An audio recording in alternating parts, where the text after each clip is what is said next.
the first episode of Seconds That Last podcast. We're sitting behind the brilliant minds of Swiss Perpetual, a name that has become synonymous with luxury timepieces and a passion for watch collecting. Thank you guys for sitting down with us. So, how do you guys feel, especially with yesterday's grand opening? Who's gonna start? I don't even know. Let's start with Adrian. It felt good. It was nice to have the whole team over here in Cebu, and it's nice to say that we have 3 stores now. The vision we had 4 or 5 years ago came into fruition, and I'm glad to say that not only do we have a team, but we also have the dream lives on. How about you? How about you, Klein? Yeah, pretty stressful, man. Not gonna lie, but thank God everything worked out pretty fine. I think everyone's still pretty sane here. So, I mean, I can't complain, dude. We got 3 stores, as he mentioned, so it's a huge thing. It's a huge thing. What do you think, Arsee? 3 stores. Oh my God, I'm gonna wear one of them. I think it's a blessing. When we opened the 3 stores, the 3rd store already, from Manila, to Davao, and then now to Cebu, it's phenomenal. Man, like I can't believe we're here at least we're already at the 3rd store. Like it's been for me it's 6 years, probably Klein around 7 na, and then Adrian around 5. So it's a very long way to go pa. So ang dami ng mga Malayo na? Malayo, hindi pa malayo, more pa. We can still do more. Malayo na, but malayo pa? Malayo. He went through that without saying no. I like that. Actually. That was a big improvement. So, let's take a look back. How did you guys meet? Oh, Jesus. Oh my God. No. Where do we even start? Like freaking cousins here. We're cousins. So that's probably the first, because like we've met ever since we were. Babies. Yeah, pretty much. Let's start with even pandemic. They went to my condo No. during Sounds wrong. pandemic. Sounds so wrong. No. To work out. They went to my condo to do pull-ups. It's true. Totoo naman eh. Yeah, the ECQ was really. It was tough. It was tough. Yeah. So we were so bored. We just wanted to like hang out and So what was the thing that was in common between the 3 of us?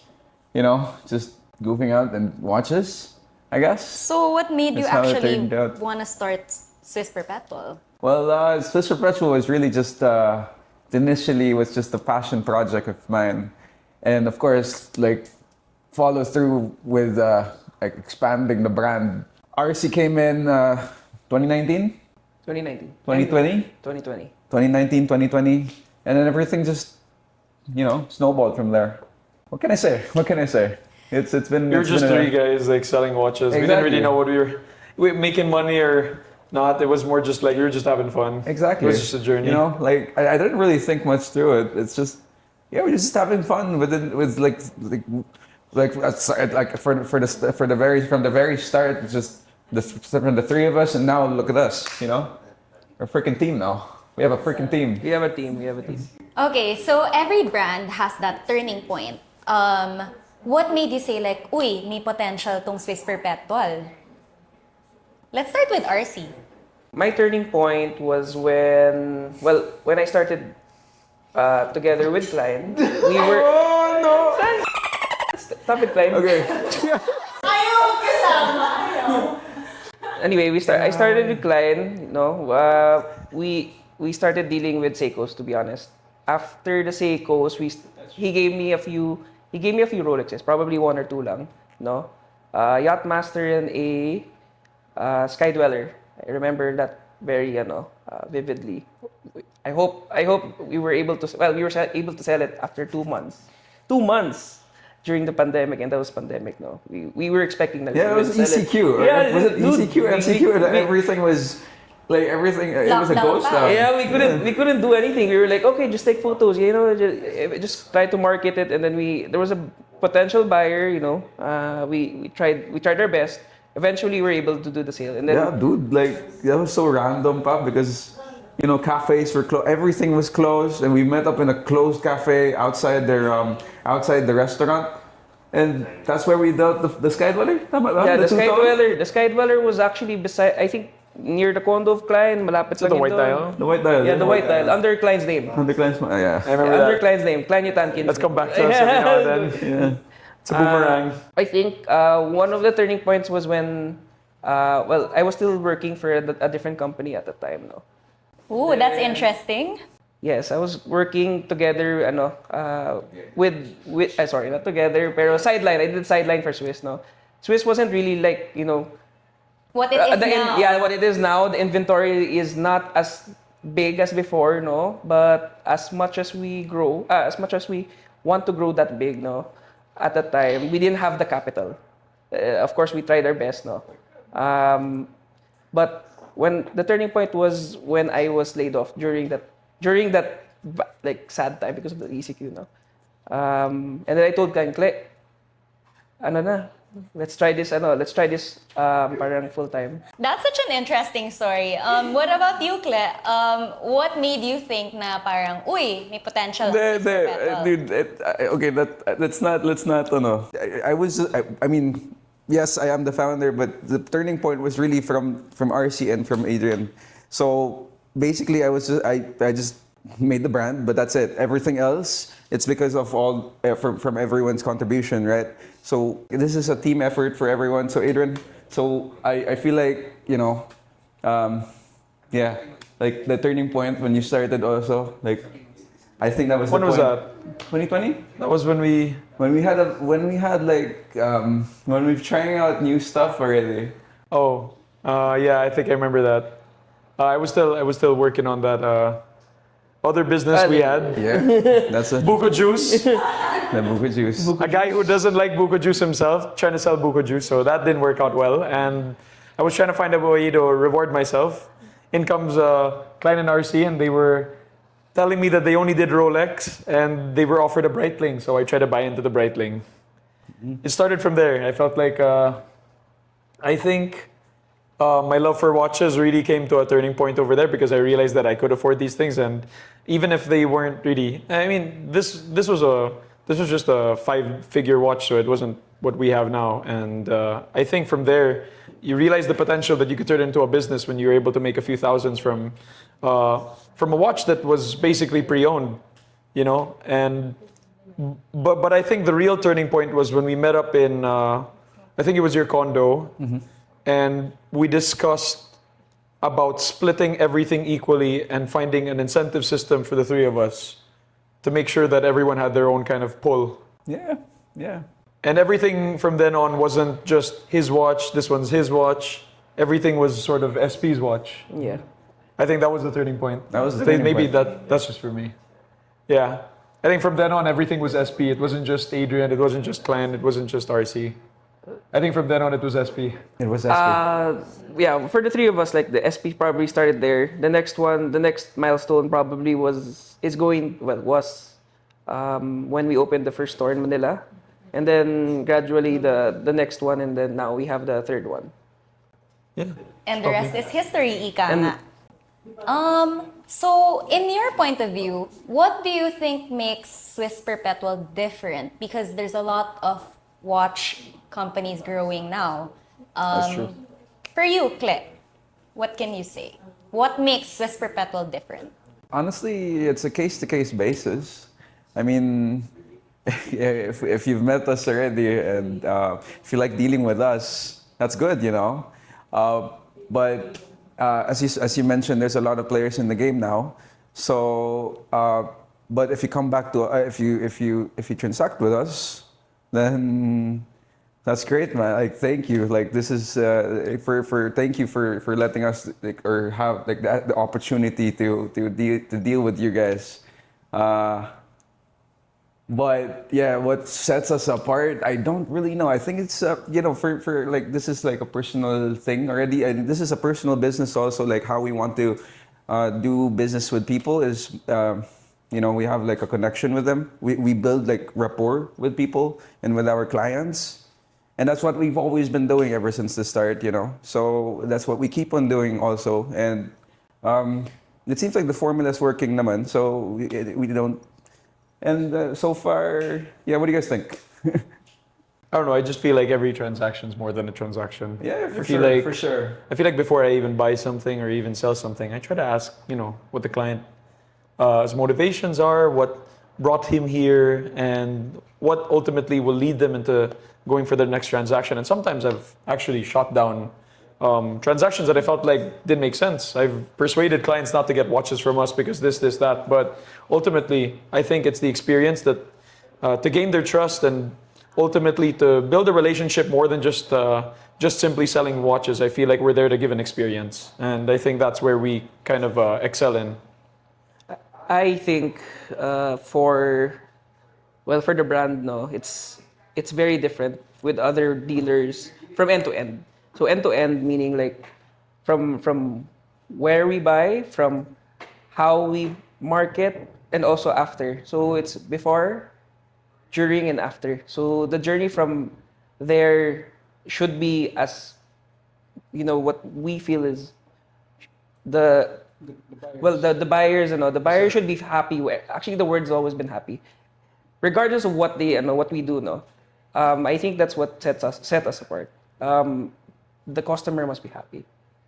At the end of the day, they will be happy. They will buy a watch, or either they're going to trade up or trade down. Yun lang naman eh. Diba? Kumbaga, it doesn't stop after they buy the watch. Yeah, Even after they go home. Yeah. Dapat happy talaga, di ba? Happy ka. Happy ka. Oy, stop it. Happy ka. Okay, so it's time for a quick watch-themed icebreaker. First question, if you were a watch, what watch would you be and why? Adrian. Oh, A watch. Any watch. This question's too hard, man. Honestly, You can think about your answers. why we got it, dude? Let's start with Klein. Hindi, wala eh. We love all watches, honestly. But okay, fine. Personal bias. Dude, I don't know. I could go. Adrian first. Okay, Let's do it. let's hear it. I feel like I'm a Louis Vuitton world timer. It's kind of a Out of the box. kind of a weird watch, but so am I. And I feel like you'd need to get to know me more than just simply judge me by the cover. And once you get to realize it, I feel like I think you're bound to realize that everyone sort of has their own unique tastes in watches, kind of like everyone has their own unique personality. I feel like I'm a world timer as well, just because I like traveling, and I feel like watches really coincide with that. So yeah, one quirky watch for one quirky guy. I love that answer. What about you, Clet? Can we start? Okay, have you have an answer, Arsee? I'm a submarine. Dude, I'm pretty sure Arsee already knows what he's gonna say, so. Everyone knows that I love the Submariner. I'm a rainbow. What makes you love Everyone. the Submariner? Di ba rainbow dito, Brad? Gay tone. Okay, I do have a story for the Submariner naman eh. This happened during, when I started the business. I started with Klein the business, no. During that time, no.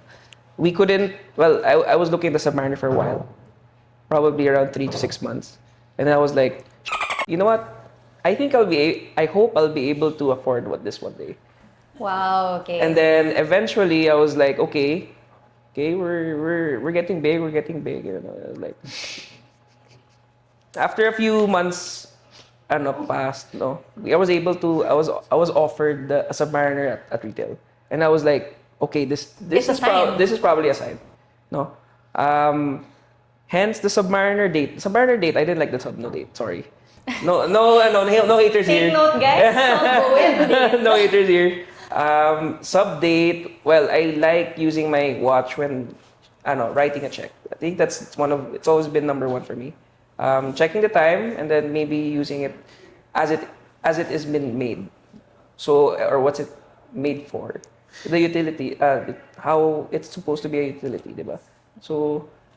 And I can swim with it. That's a fun story. What about you, Clet? All right. I still haven't really thought about one, but I might just as well use the Submariner no date. He doesn't like. He doesn't like Submariner No Dates. Everyone knows about it. That it's not really the watch that I really prefer, like personally prefer, but it's the watch that's the most sentimental to me. And for those who know the story of it, it's the moment that I got that Submariner back in 2019 was the same day that I made Swiss Perpetual. So I used that watch also because, I can't think of a watch that's synonymous to me as well. So the Submariner No Date equates to the Swiss Perpetual doing everything. So that's how I see it. Like, I like exploring things. I like discovering new stuff. So the Submariner No Date was the gateway for me to be able to see and experience all these watches. So it was huge. I even though personally, like, I wasn't the biggest fan of the Submariner, but grabe, the pedigree of the story is just like I can't, but any other watches I can't think of now that can equate me to. So that's it. The I love Submariner hearing No Date. that story. Speaking of sentimental watches, what was the first watch you ever owned, and do you still have it? First of all, Okay, my first watch was back in high school. I was given a tag. Not a tag. Sorry, Technomarine. Oh. And what do you call that model again? I forgot the exact model, but it was a Technomarine. It was in green color, and a yellow and a blue as well. But the green was the first one, and green coincidentally was my favorite color as well. Ever since my parents gave me that watch. And a brief history of my family, like we were selling watches back then. My parents did, and but that didn't last long because I don't want to mention any companies, but there was a company that shut us down for copyright issues or like basically they told us we're not supposed to be selling watches because technically we didn't have a license to sell the watches. I see. So the business was gone, like when I was still in high school, and then because of that, I also wanted to do the watch business again, because I always remember that my family's been doing it, and I was looking for it again while I was working for the family. So yun. It's interesting. What about you guys? Adrian first. I've had a few watches since. I was able to get a Timex because I was into swimming. My mom really wanted me to, and she wanted me to have a watch to count my laps. I had a few Swatches every now and then, but I'd always break them or lose them. I'd always play around with the battery compartment, which was kind of like, something what an ADHD kid would do. I think I had a Seiko that I kept on twisting the bezel to a point where it got kind of annoying. So I ended up not wearing it because some people were getting annoyed. But the real watch that I could say I really owned was, I think, I worked at my first official job, which was retail sales at Louis Vuitton. And I wanted to get a watch to reward myself. So second month of salary, I decided to pour into a Seiko. Bought a Japanese domestic model. It's the 𝗕𝗿𝗃. It's a black dial, simple sports watch that can be dressy, and I felt like that was the watch that I really felt like, wow, I could never love an object so much more. Weird, but I still treasure that watch till today. Sometimes I wear that whenever I go to places where I wouldn't really want to wear something too flashy, and I think it kind of reminds me of my humble beginnings and reminds me that, like, hey, you know what? As good as you are now, just remember who you are. And I feel like that Seiko is sort of like it's just a really nice way to encapsulate my early 20s. Yeah, I love that story. That's it. What about you, Arsee? First watch that I owned talaga, without trading up or any anymore. Like I got it from brand new, is the Sub-Date talaga. It took me a while. But at the end of the day, it's always been there. They know it. They hate it. They hate the Sub-Date. Just the owner. Just the owner. Just hate the owner. Just hate the owner. It's not the watch. It's not the watch. We'll keep the watch. Throw the owner away.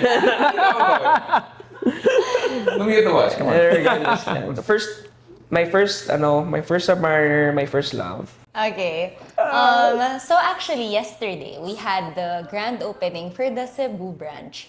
I am sure that you guys also have like special grand opening stories with Davao and Manila. So, how's your memory of the grand opening of Manila? Anything you can share with us? Grand opening for Manila was a roller coaster. From start to finish of the grand opening, no, we were like, okay, this is our first store. We must try our best. We have to showcase a lot of watches and stuff like that, no. But we were thinking we had like an event and everything. No, we invited our friends, and then we also had it blessed, no. That was the day we knew that okay, this is the start. No, this has always been the start. Manila was always number one. Next, and then next after that would be Hold on. Arsee, not number one. sorry, first. Sorry, Please. Hold on. Manila was first. You want to start a fist fight here, bro? Pa-fist ka, Brad. Brawling. Pa-fist ka, Brad. So Manila was always first. Projected naman talaga dapat was, Cebu was supposed to be second talaga. But there was an opportunity that we took that we couldn't refute. It was Davao's parang we were offered a good leasing in one of the Ayala malls in Davao. So we took it right away, and then Cebu followed. I think that's probably. How about you, Cle? I know that Davao also recently just had its soft opening, right? Anything The opening memorable din. you could share with us? Honestly, it is. Wait lang, I don't know what to say. I don't know what to say about this. Dude, I just You were so focused. not. Yes, pretty much. It's just about. It's not just about putting up these stores. It was about the pressure was all really just if we could be consistent of whatever we've been doing since day one, and with the stores, this is actually just to supplement what we have been doing. So, I didn't really focus on just the building of the store. It's the store. Of course, I wanted to make it nice. All the three store. We all wanted to make it look good for the clients, to make it be comfortable and everything. So yeah, pressure was there. The pressure was immense, honestly. But always what I've wanted to really to maintain with Swiss Perpetual is our consistency. Our consistency to always deliver, quality timepieces, secondhand timepieces, and that's always been, our roots. And with all the three stores right now set up, it's pretty amazing. It's now that we're on our third store, dude, it's overwhelming. It's pretty good. How about you, Adrian? What were you feeling yesterday? I felt nervous. I felt nervous coming into the whole event. I was afraid people wouldn't show up. I felt like I didn't invite too many people, but when 6 p.m. struck and we did our blessing and I saw the crowd, I felt like everyone who needed to be there was there. So I felt like everything was kind of a relief, weight off my shoulders, kind of like a wedding you didn't plan for. Yeah, sure. It was nice to see everyone was there with me along the way, clients and friends, and it was nice to see that sort of a culmination of activities led to this store. So that was nice. Everything worked out fine, so can't complain. So as we were saying, watches isn't just about buying and selling, right? It's about creating connections, memories with people we meet along the way. Swiss Perpetual has been around for 5 to 6 years already. 2019. Since 2019. 2019. Anything interesting that you guys can share in the past 5-6 years that you guys been 7. working together? 7 years, sorry. Wait, Arsee, you want to start? There were pebbles along the way, I would say. Pebbles. Pebbles meaning like problems, small problems along the way. But eventually we were able to solve them naman eh. Pebbles kasi maliliit. Can you change it? It's not Bumps na lang pala. on the road. Oh, sorry about that. Change the word. At least at that point, we were during those hard Can you times. share some of those hard times that you were talking about? And how did you overcome that? Okay, I think among the three of us, I did have the most exposure when it comes to really bad times with the company, no? Okay.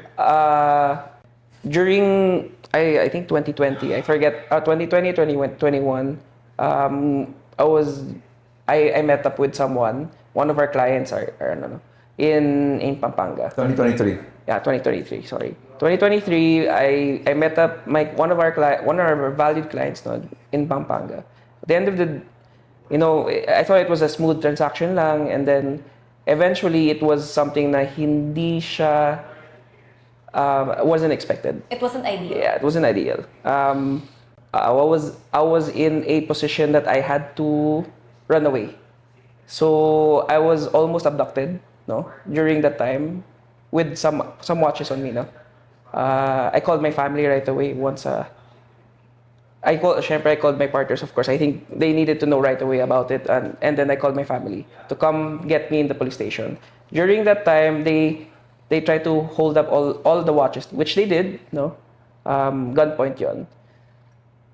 It's not the most ideal situation, nor the best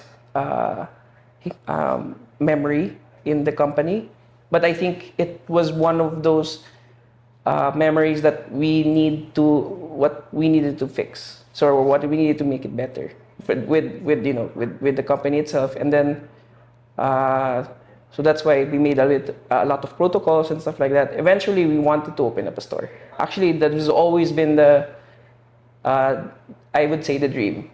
I kept bugging my partners to have it just because of the safety, and then safety, the incident, and then of course as much as I can parang save for that experience. I would rather have a better experience for the customers also, not only me, syempre safety of my well-being and the whole company's well-being, even the employees and also the staff and even the partners, and also the customer. It's not only us who needs the security, but also the customer. Yeah, because as much as how we're having so much fun with this business, I mean, watches are really fun, but at the end of the day, these are objects of value and they're worth a lot, so there are dangerous people that really are gonna attempt to do bad things if they have bad intentions against you. So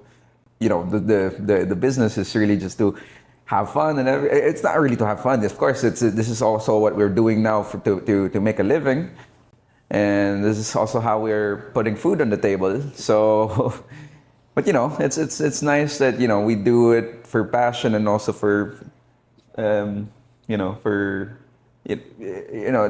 what we love doing. But yeah, of course, security is a priority for us to consider. How about you, Adrian? Anything to add? What was the question again? It was such a long thing. I didn't know what was. I'm kind of lost. I don't know I thought. What did you ask again?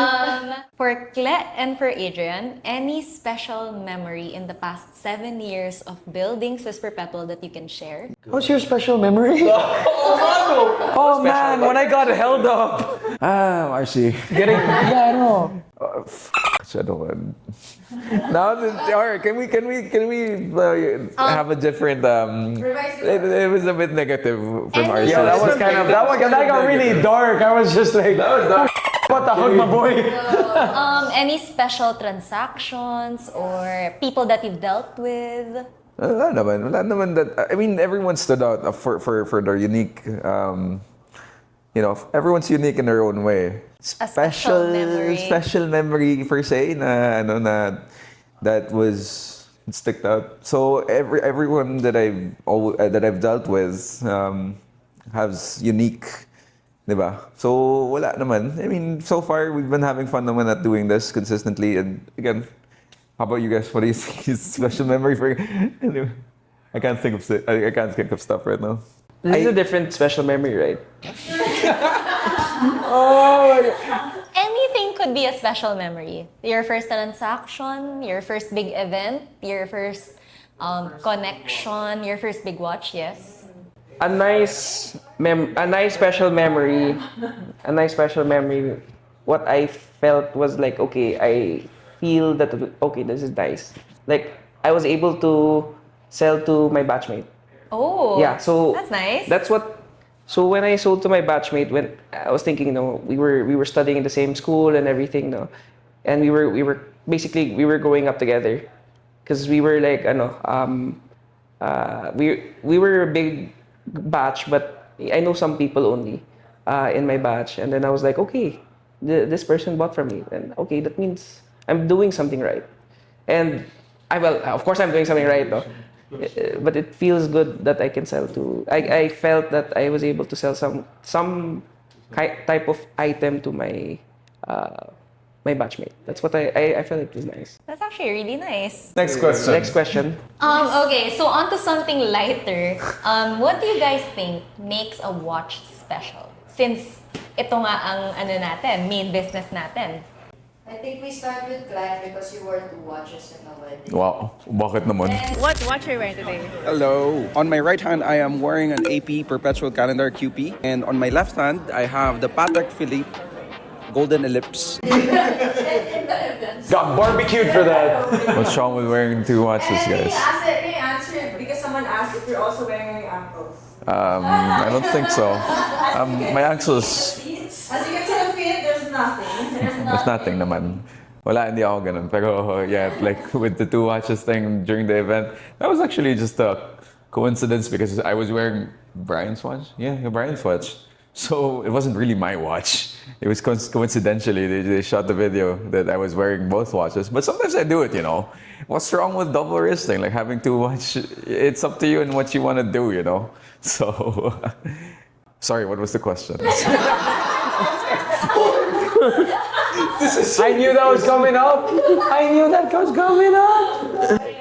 The question is, What makes a watch special? What makes a watch special? I like the double wrist. That's what makes it special. I like the balance. Dude, alright, what makes a watch special is really just its unique characteristics for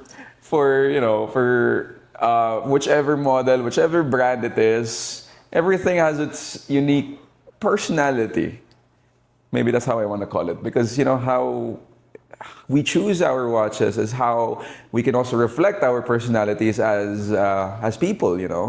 This is a reflection of our taste, of our personalities, our style, and yeah, that's what sets apart all these watches. I think what makes a watch special is, I think more than anything, I feel like all of these parts are kind of almost like barely have any intrinsic value unless you're talking about gold. But I think just the spirit of when you got it, I like thinking of that. I feel like it's more of an emotional purchase. I think more than a logical one, and some people do see that as a logical purchase, and I get that.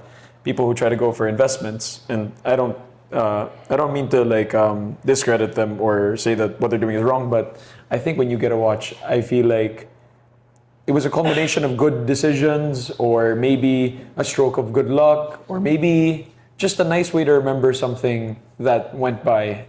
I feel like by imbuing this inanimate object with some sort of profound moment in your life, I feel like gives it its real meaning, and thus it transcends a watch. I think it more turns into some kind of piece of self-actualization. It's kind of nice, when I got this watch, I felt like it was a nice exclamation point to my 20s, and I feel like it's if it, even even if I got another watch which is exactly like this and I swapped it, I'd still feel like it wouldn't be the same watch.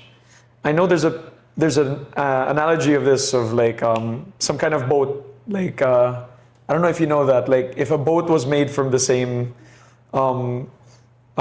planks and nails that this boat was made of, is it the same exact boat? Archimedes' boat, I think, something like that. Like just because it's made from the exact same parts and materials from the same thing, does it mean that it's exactly the same one? No, it's not. It's a completely different one now. And yeah, I just feel like memories make the watch better. To those listening in, can you share the watch that you're talking about? Okay. Well, what makes this watch special? I feel like I'm the type of guy who likes these weird watches, and I think personally, like, getting into a watch like this isn't really supposed to be my taste, but that's what's nice about watches. I feel like you get attracted to things that you didn't really know you liked until you tried them on.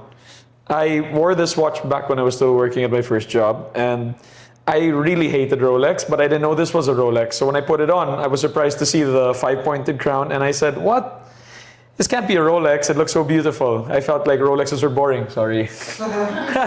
Sorry. Point taken.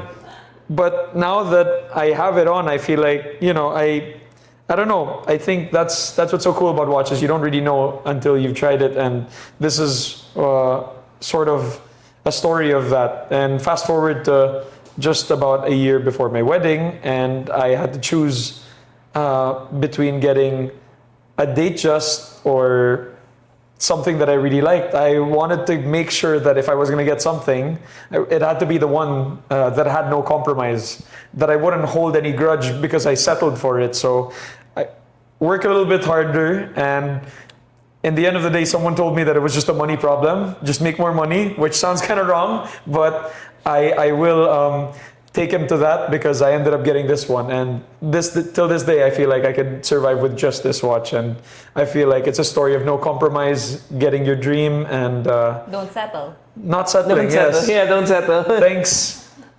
Thanks, Judy. Don't settle.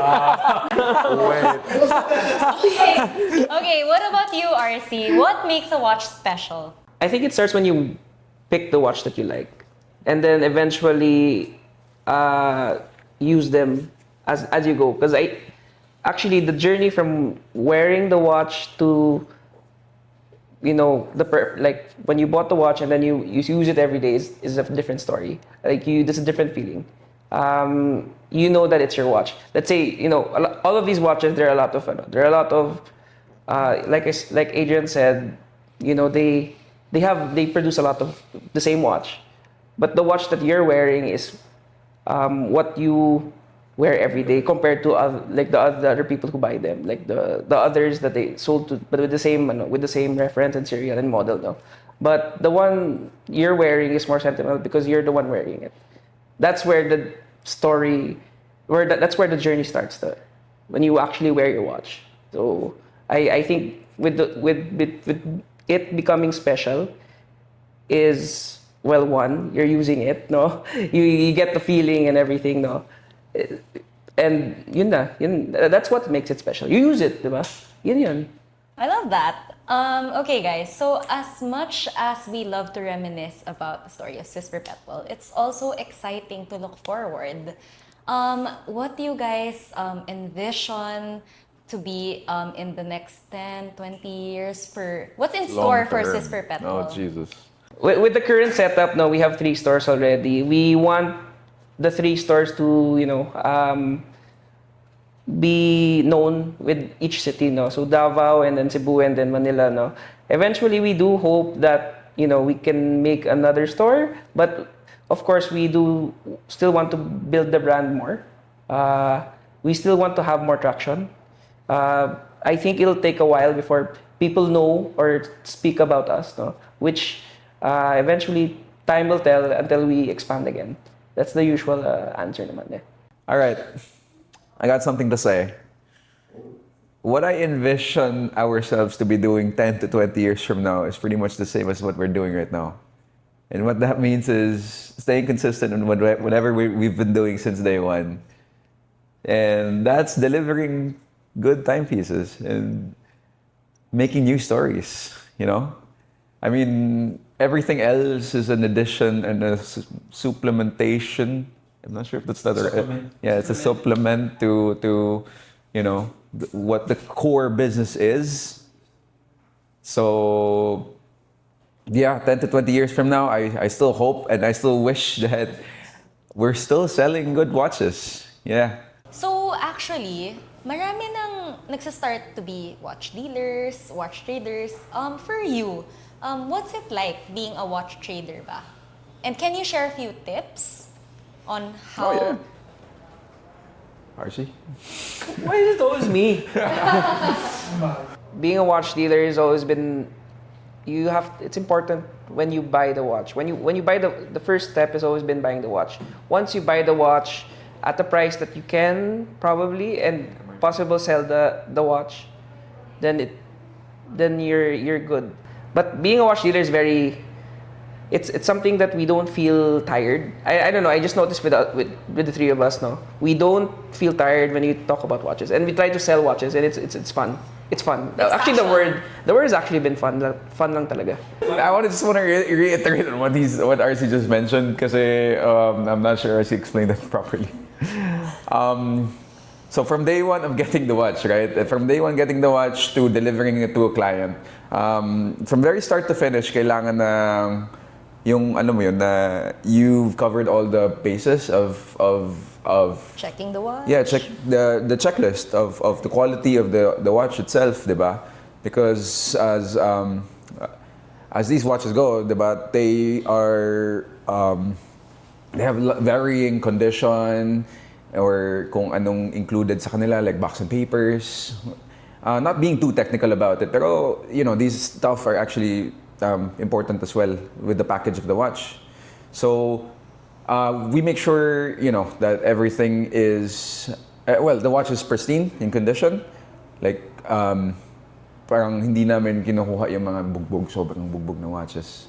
Unfortunately, if kayang recondition yung watch, we'll try it out. You know, we'll try to attempt to restore the watch, give it life again, and retailing the watch from marketing it, like have nice photos, yeah, from advertising it and posting it on channels in order for us to sell it and deliver until finally we deliver it to the client.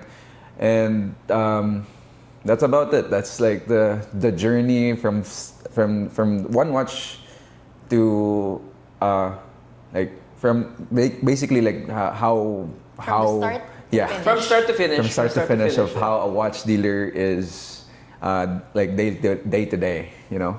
Well, these guys are kind of positive about it, but I'll be honest with you. I think it's a lot of work. It is. A lot of people think that all we do is wear watches and talk about watches and make money, make millions from 100,000 peso watch. But let me tell you, it's a lot of work. Raise your hands if you've been scammed. Raise your hands if you've had checks bounce. Raise your hands if you've been robbed. That's what he means. That's what he means. Oh well, that wasn't your watches. Those were our watches. You know, robbed. So I think more than what social media depicts it to be, I think, you know, it's all glamorous and everything, but really it's a lot of hard work. If you're not willing to put in the hard work, The sacrifices. time, spending time to making sure that you're getting the right pieces at a good price where you're not ripping off the next client, making sure that you're not getting something that's a knockoff, which is very well a way to ruin a client's experience when they get their first time piece from us, or their second or their third.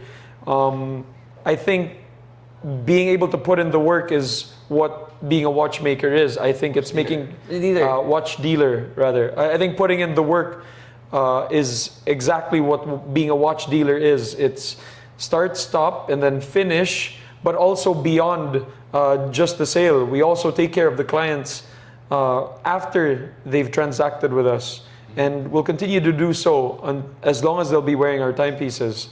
Heck, even if it's not their timepieces, we'll be happy to help out with them if they have any problem. Just for the simple fact that we just love watches and we love helping out people. And that's what business is. It's not about making money. It's more than anything, it's just helping people solve problems. And that's what we do best. I feel like when it comes to timepieces, there are very few that can do what we can. Yeah, that's pretty good. Yeah, it's pretty good.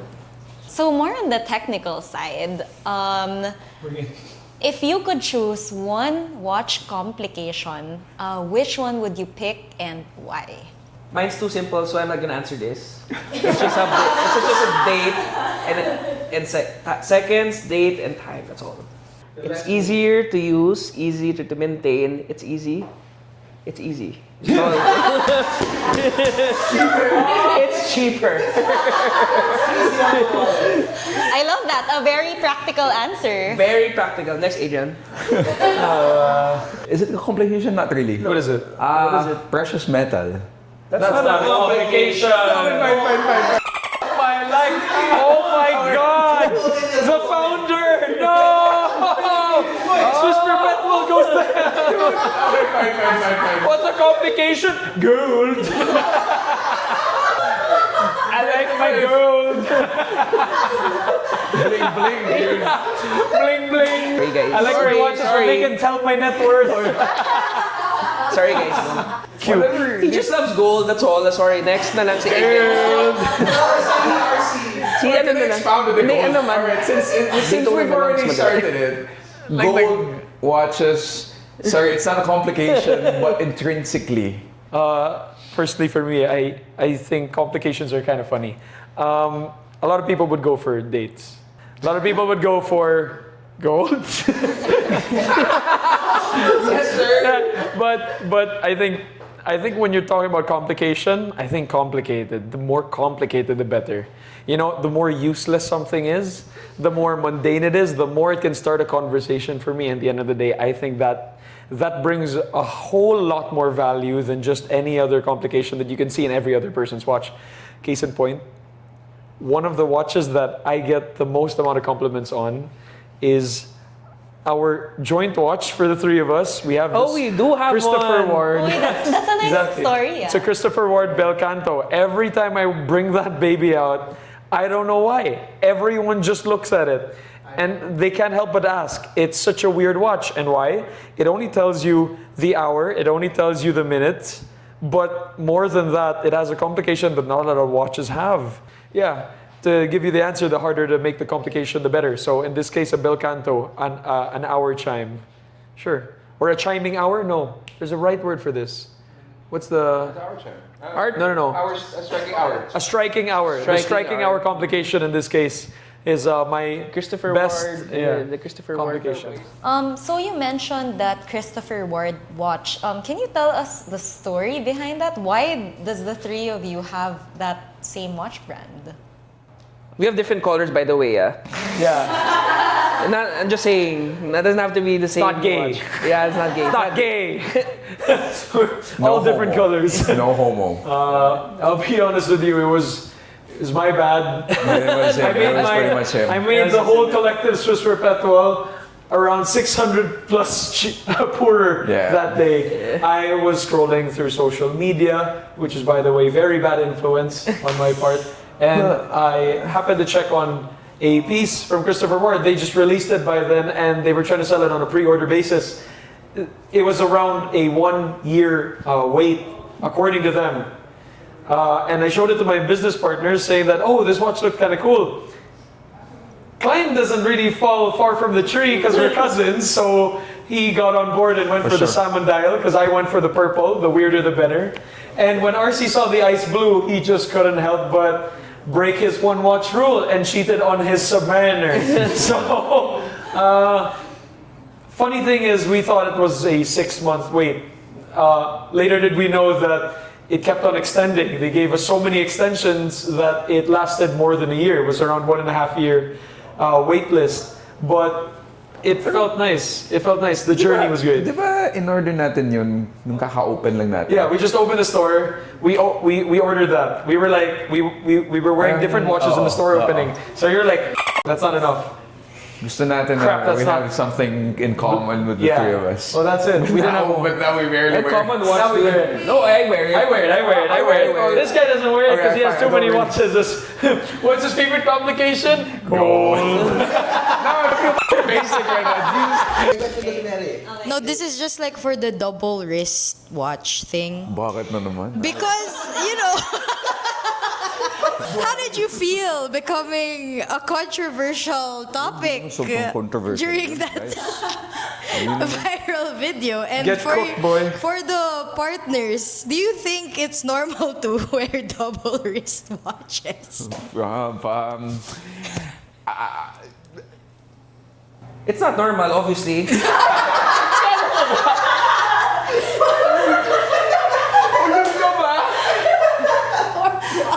I started wearing double watches because of Klein. Wow! What's wrong with wearing two watches, man? We have two wrists. I mean, Hindi, yeah, just okay, say na fine. you have GMT, dude. Like, what the heck? You just Well, you can.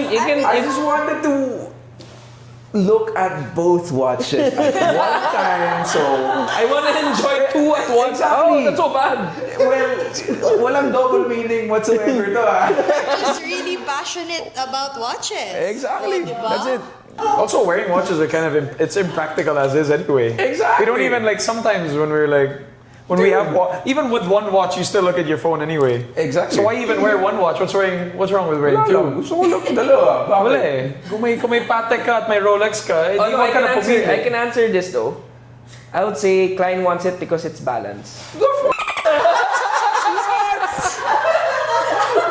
Yan yung legal management natin. Buti nga, hindi ka naging lawyer, gago. Thank you guys for sharing your story, your vision, and your passion for watches. To those listening, you can follow Swiss Perpetual's journey online on their social medias. Until next time, keep your timepieces ticking and your stories timeless. Thank you, guys. Bye!